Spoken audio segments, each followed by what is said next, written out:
semua, perkenalkan nama saya Naila Karamina dengan NIM 4424046 dari kelas 443H37. Hari ini saya akan mempresentasikan program talk show yang saya buat berjudul Sharing Caring. Siapa di sini yang anak kos? Pasti banyak banget cerita seru kan? Nah, hari ini saya akan kenalin program talk show Sharing Caring yang idenya datang dari kehidupan anak kos. Jadi gini, ide sharing caring ini muncul karena kehidupan anak kos itu unik banget. Ada yang lucu, ada yang bikin terharu, dan yang pasti penuh dengan perjuangan buat mandiri. Dari situ, saya kepikiran nih buat bikin talk show yang bisa nampilin cerita-cerita nyata anak kos yang gak cuma menghibur, tapi juga bisa menginspirasi para penonton.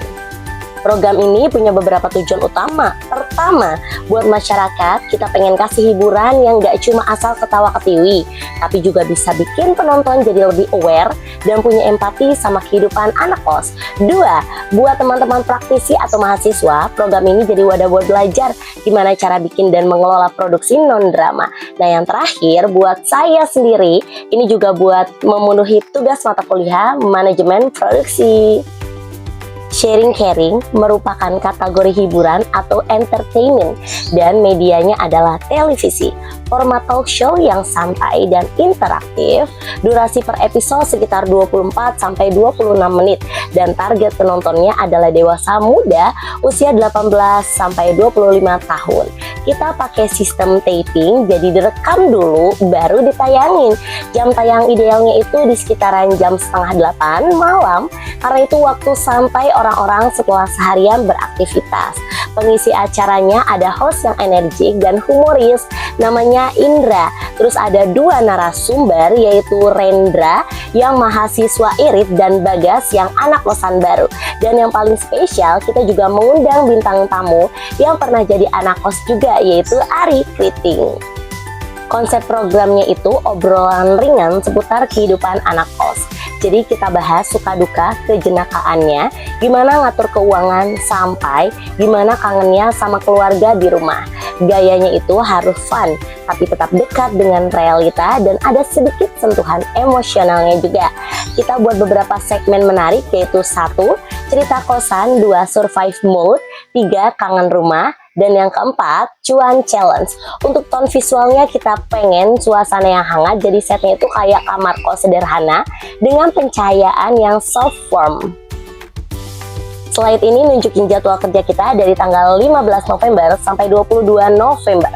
Ada 3 tahapan utama yaitu praproduksi, produksi, dan pasca produksi.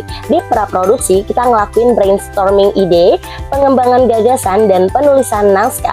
Pas produksi kita fokus ke syuting, bikin daily report, dan evaluasi. Terakhir di pasca produksi kita ngelakuin capturing, logging, online editing, dan revisi sampai hasil akhir benar-benar oke.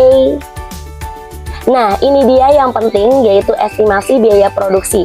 Bisa dilihat di slide, komponen biayanya itu mulai dari honor host dan talent, kru produksi, sewa studio dan lighting, properti dan kostum, konsumsi, transportasi, hingga sampai editing dan post-pro. Totalnya kalau kita estimasi itu sekitaran Rp13.500. Kalau ini jadwal syuting kita dimulai dari jam 8 pagi dengan persiapan set lighting dan sound check. Terus ada gladi resik dan briefing house. Syuting segmen 1-2 di pagi hari, terus istirahat makan siang. Lanjut syuting segmen 3-4 di siang hari. Terakhir kita review hasil syuting bareng produser. Sharing Caring ini bukan cuma sekedar talk show biasa, tapi juga jadi wadah buat kita berbagi inspirasi tentang kehidupan anak kos dengan cara yang ringan dan bermakna. Selain itu, program ini juga jadi kesempatan buat mahasiswa buat mengasah kemampuan dalam produksi televisi non-drama.